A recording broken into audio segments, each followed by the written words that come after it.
ಮೈಸೂರಿನಲ್ಲಿ ಬಾಲಕಿಯನ್ನ ರೇಪ್ ಮಾಡಿದ್ದ ಕಾಮುಕ ಕಾಲಿಗೆ ಈಗ ಗುಂಡೇಟು ಬಿದ್ದಿದೆ. ಕಾಮುಕ ಕಾರ್ತಿಕ್ ಕಾಲಿಗೆ ಪೊಲೀಸರಿಂದ ಫೈರಿಂಗ್ ಮಾಡಲಾಗಿದೆ.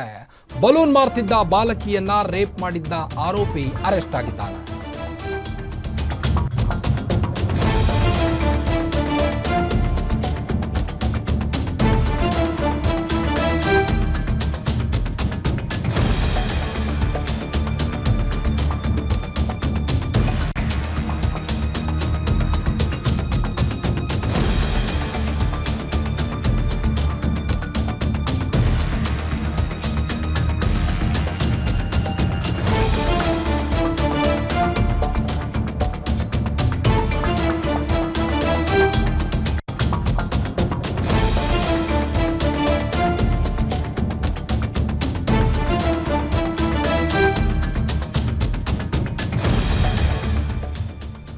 ಬಾಲಕಿಯನ್ನ ರೇಪ್ ಮಾಡಿದ್ದ ಕಾಮುಕ ಕೊನೆಗೂ ಅಂಧರಾಗಿದ್ದಾನೆ.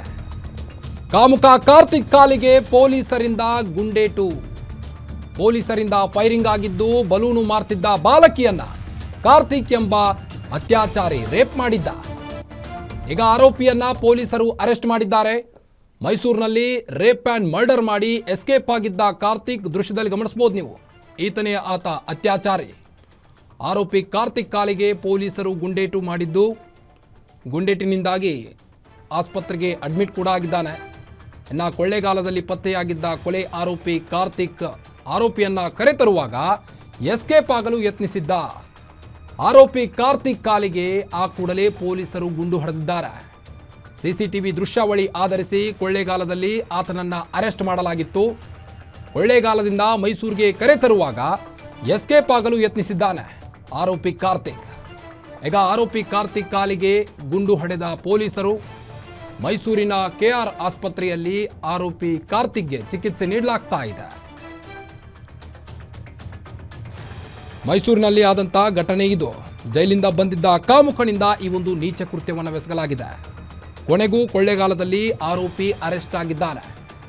ಮೈಸೂರಿನ ಕೆಆರ್ ಆಸ್ಪತ್ರೆಯಲ್ಲಿ ಆರೋಪಿ ಕಾರ್ತಿಕ್ಗೆ ಚಿಕಿತ್ಸೆ ನೀಡಲಾಗ್ತಾ ಇದೆ. ಕೊಳ್ಳೇಗಾಲದಲ್ಲಿ ಪತ್ತೆಯಾಗಿದ್ದ ಈತ ಮೈಸೂರಿಗೆ ಕರೆತರುವಾಗ ಎಸ್ಕೇಪ್ ಆಗಲು ಪ್ರಯತ್ನ ಪಟ್ಟ. ಆ ಕೂಡಲೇ ಎಚ್ಚೆತ್ತ ಪೊಲೀಸರು ಕಾಲಿಗೆ ಗುಂಡೇಟನ್ನ ಹೊಡೆದಿದ್ದಾರೆ. ಆರೋಪಿ ಕಾರ್ತಿಕ್ ಕಾಲಿಗೆ ಪೊಲೀಸರು ಗುಂಡು ಹೊಡೆದಿರುವಂಥದ್ದು. ಆರೋಪಿಯನ್ನ ಕರೆತರುವಾಗ ಎಸ್ಕೇಪ್ ಆಗಲು ಪ್ರಯತ್ನ ಪಟ್ಟಿದ್ದ. ಆ ಕೂಡಲೇ ಪೊಲೀಸರು ಎಚ್ಚೆತ್ತುಕೊಂಡು ಕಾರ್ತಿಕ್ ಕಾಲಿಗೆ ಗುಂಡೇಟನ್ನ ಹೊಡೆದಿದ್ದಾರೆ. ಸಿಸಿಟಿವಿ ದೃಶ್ಯಾವಳಿ ನೀವು ಗಮನಿಸಬಹುದು.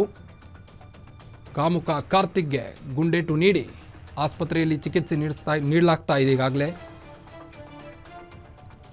ಬಲೂನ್ ಮಾರ್ತಿದ್ದ ಬಾಲಕಿಯನ್ನ ರೇಪ್ ಮಾಡಿದ್ದ ಆರೋಪಿ ಅರೆಸ್ಟ್ ಆಗಿದ್ದಾನೆ. ಮೈಸೂರು ದಸರಾಗೆಂದು ಬಂದ ಬಲೂನ್ ಮಾರ್ತಿದ್ದ ಒಬ್ಬ ಬಾಲಕಿಯನ್ನ ರೇಪ್ ಮಾಡಿದ್ದ ಈ ಆರೋಪಿ. ಬನ್ನಿ ಬಗ್ಗೆ ಇನ್ನಷ್ಟು ಹೆಚ್ಚಿನ ಡೀಟೇಲ್ಸ್ ಕೊಡ್ತಾ ಹೋಗ್ತಾರೆ ಮೈಸೂರು ರಿಪೋರ್ಟರ್ ಸುರೇಶ್. 2 ವರ್ಷದಿಂದ ಜೈಲಲ್ಲಿದ್ದ ರಿಲೀಸ್ ಆದ ಈಗ ಅತ್ಯಾಚಾರವೆಸಗಿ ಕೊಲೆ ಮಾಡಿದ್ದಾನೆ. ಈಗಾಗಲೇ ಪೊಲೀಸರು ಆತನನ್ನು ಕರೆತರುವಾಗ ಎಸ್ಕೇಪ್ ಆಗಲಿಕ್ಕೆ ಕೂಡ ಪ್ರಯತ್ನ ಪಟ್ಟ. ಪೊಲೀಸರ ಮೇಲೆ ಏನಾದರೂ ಹಲ್ಲೆ ಮಾಡಲಿಕ್ಕೆ ಪ್ರಯತ್ನ ಪಟ್ಟನಾ ಹೇಗೆ ಅಂತ? ಕಾರ್ತಿಕ್ ಬೆಳಿಗ್ಗೆ ಇಡೀ ಮೈಸೂರನ್ನ ಬೆಚ್ಚಿ ಬೀಳಿಸಿದ್ದಂತ ಪ್ರಕರಣ ಬೆಳಕಿಗೆ ಬಂದಿತ್ತು.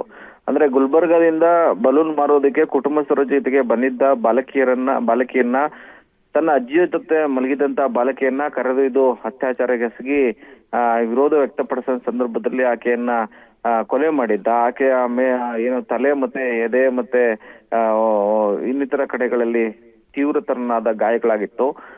ಪೋಷಕರು ತನ್ನ ಮಗಳು ಎಲ್ಲಿ ಅಂತೇಳಿ ಹುಡುಕಾಡುವ ಸಂದರ್ಭದಲ್ಲಿ ಒಂದು ನಿರ್ಜನವಾದಂತಹ ಪ್ರದೇಶದಲ್ಲಿ ನಗ್ನಾವಸ್ಥೆಯಲ್ಲಿ ಆ ಮಗು ಬಿದ್ದಿದ್ದನ್ನ ಕಂಡು ಪೊಲೀಸರಿಗೆ ಮಾಹಿತಿಯನ್ನ ಕೊಟ್ಟಿದ್ರು. ಪೊಲೀಸರು ಪ್ರಕರಣಕ್ಕೆ ಸಂಬಂಧಪಟ್ಟಂತೆ ಘಟನೆಗೆ ಹಿನ್ನೆಲೆಯಲ್ಲಿ ದೂರನ್ನ ದಾಖಲಿಕೊಂಡು ಬೆನ್ನತ್ತಿದಂತ ಪೊಲೀಸರಿಗೆ ಈ ಮೈಸೂರಿನ ಸಿದ್ದಲಿಂಗಪುರದ ಕಾರ್ತಿಕ್ ಆತ ಸಿಸಿಟಿವಿಲಿ ಪತ್ತೆಯಾಗಿದ್ದ. ಆತನನ್ನ ಹಿಂಬಾಲಿಸಿ ಸಿಸಿಟಿವಿಯ ದೃಶ್ಯಾವಳಿಗಳನ್ನ ಆಧರಿಸಿ ತನಿಖೆಯನ್ನ ಮುಂದುವರಿಸಿದ ಸಂದರ್ಭದಲ್ಲಿ ಆತ ಕೊಳ್ಳೇಗಾಲದಲ್ಲಿರೋದು ಪತ್ತೆಯಾಗಿತ್ತು.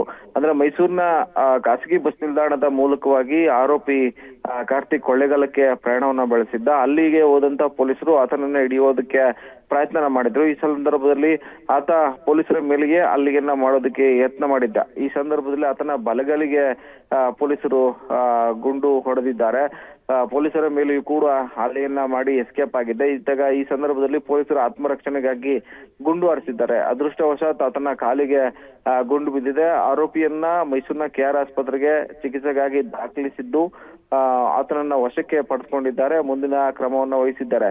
ಯಾರು ಈ ಕೊಲೆ ಆರೋಪಿ ಜೊತೆಗೆ ಅಪರಿಚಿತ ವ್ಯಕ್ತಿ ಜೊತೆಗೆ ಆ ಮಹಿಳೆ ಅಂದ್ರೆ ಯುವತಿಯ ಸುಮಾರು 10 ವರ್ಷದ ಬಾಲಕಿಯನ್ನ ಹೊಟ್ಟೆಪಾಡಿಗಾಗಿ ಬಲೂನ್ ಮಾರೋದಕ್ಕೆ ಬಂದಂತಹ ಬಾಲಕಿಯನ್ನ ಅಪಹರಿಸಿ ಕೊಲೆಯನ್ನ ಮಾಡಿದ್ದ ನಾಗರಿಕ ಸಮಾಜವೇ ತಲೆ ತಗ್ಗಿಸುವಂತ ಏನು ಕೆಲಸ ಮೈಸೂರಿನಲ್ಲಿ ನಡೆದಿತ್ತು. ಹೀಗಾಗಿ ಪೊಲೀಸರು ಪತ್ತೆ ಹಚ್ಚುವಲ್ಲಿ ಯಶಸ್ವಿಯಾಗಿದ್ದಾರೆ. ಯತ್ನ ಅಂದ್ರೆ ಕೊಲೆ ಮಾಡಿದಂತ ಆರೋಪಿ ಪೊಲೀಸರಿಗೆ ಹಲ್ಲೆಯನ್ನು ಮಾಡುವ ಎಸ್ಕೇಪ್ ಆಗುವಂತ ಸಂದರ್ಭದಲ್ಲಿ ಆತನ ಮೇಲೂ ಕೂಡ ಗುಂಡನ್ನ ಹಾರಿಸಿ ಆತನನ್ನ ವಶಕ್ಕೆ ಪಡೆದಿರುವಂತದ್ದು. ಕಾರ್ತಿಕ್, ಓಕೆ, ಈಗ ಆರೋಪಿ ಕಾರ್ತಿಕ್ನ ಮೈಸೂರಿಗೆ ಏನಾದರೂ ಕರೆತಂದಿದ್ದಾರಾ ಪೊಲೀಸರಿಗೆ ಅಂತ? ಈಗಾಗಲೇ ಆತನನ್ನ ಮೈಸೂರಿನ KR ಆಸ್ಪತ್ರೆಯಲ್ಲಿ ಚಿಕಿತ್ಸೆಗಾಗಿ ದಾಖಲು ಮಾಡಲಾಗಿದೆ.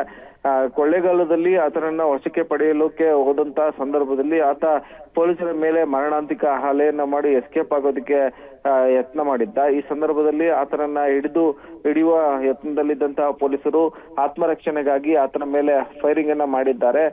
ಗುಂಡು ಆತನ ಬಲಗಾಲಿಗೆ ಬಿದ್ದಿದೆ. ಹೀಗಾಗಿ ಆತನನ್ನ ಸ್ಥಳದಲ್ಲಿ ಕುಸಿದು ಬಿದ್ದಿದ್ದಂತ ಆರೋಪಿಯನ್ನ ಕರೆತಂದು ಮೈಸೂರಿನ KR ಆಸ್ಪತ್ರೆಯಲ್ಲಿ ಚಿಕಿತ್ಸೆಗಾಗಿ ದಾಖಲಾಗಿದೆ. ಪೊಲೀಸರಿಗೂ ಕೂಡ ಸಣ್ಣ ಪುಟ್ಟ ಗಾಯಗಳಾಗಿದ್ದು ಹೊರ ರೋಗಿಗಳಾಗಿ ಪೊಲೀಸರು ಕೂಡ ಚಿಕಿತ್ಸೆಯನ್ನ ಪಡೆದು ಆಸ್ಪತ್ರೆಯಿಂದ ಡಿಸ್ಚಾರ್ಜ್ ಆಗಿದ್ದಾರೆ. ಕಾರ್ತಿಕ್, ಓಕೆ, ಥ್ಯಾಂಕ್ ಯು ತಮ್ಮೆಲ್ಲ ಮಾಹಿತಿಗಾಗಿ ಸುರೇಶ್.